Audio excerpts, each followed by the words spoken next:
It is the biggest anti-terrorism raid in Germany for many years.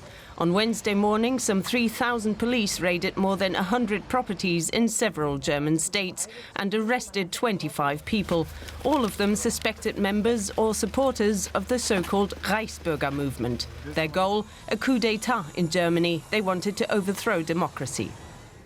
Germany's Interior Minister Nancy Faeser said the investigations provided a glimpse into the, quote, abyss of a terrorist threat from the Reichsbürger milieu.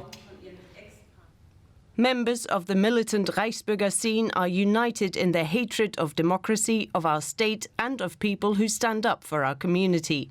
This is why we're taking action against such endeavors with all the consequences of the rule of law.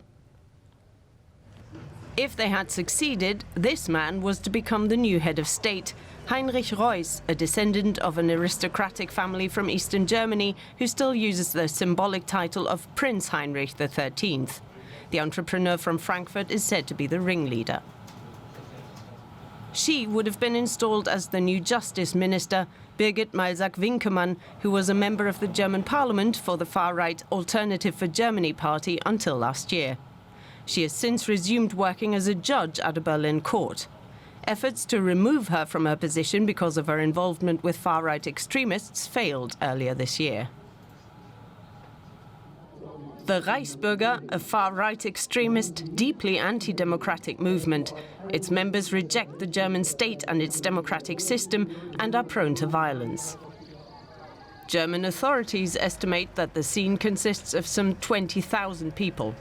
Between 2015 and mid-2017 alone, more than 10,500 crimes are said to have been committed by so-called Reichsbürger. And DW political correspondent Julia Saudelli is at the scene of one of those raids. Julia, tell us a little bit more about the searches and arrests where you are.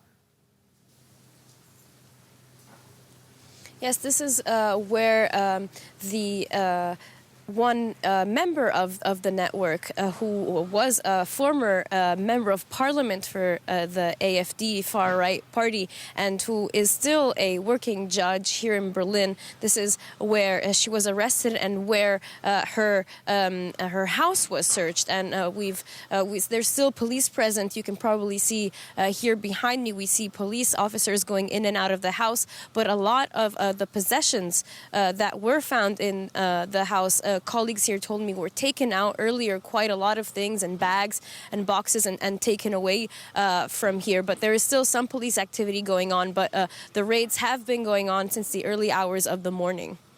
This is only one of many raids today. What is known about the suspects and their motives?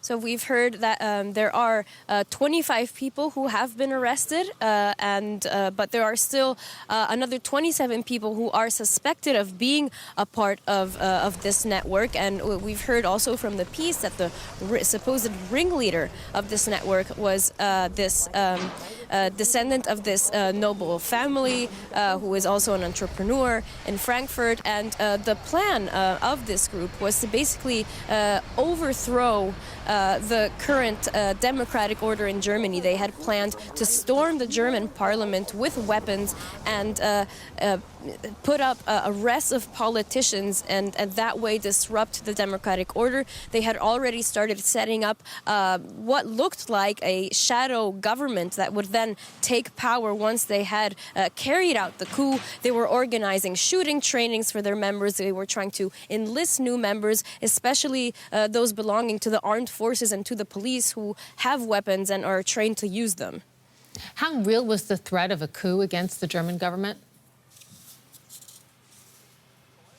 Well, we hear that the network started forming at the latest in November of last year, and that investigations in the network started in spring of this year when authorities received a tip from the intelligence service of the state of Hessen here in Germany. And the group had already started planning all of this in practice. And the intentions of this group were quite significant. They really planned to put in place a coup and the ringleader of this group had already, according to the prosecutors, reached out, for example, to representatives of Russia here in Germany, because the group saw Russia as the one country who could help them negotiate this new new government that they wanted to install in Germany. And also, given the size of this operation to dismantle this group, it seems like the threat was quite significant.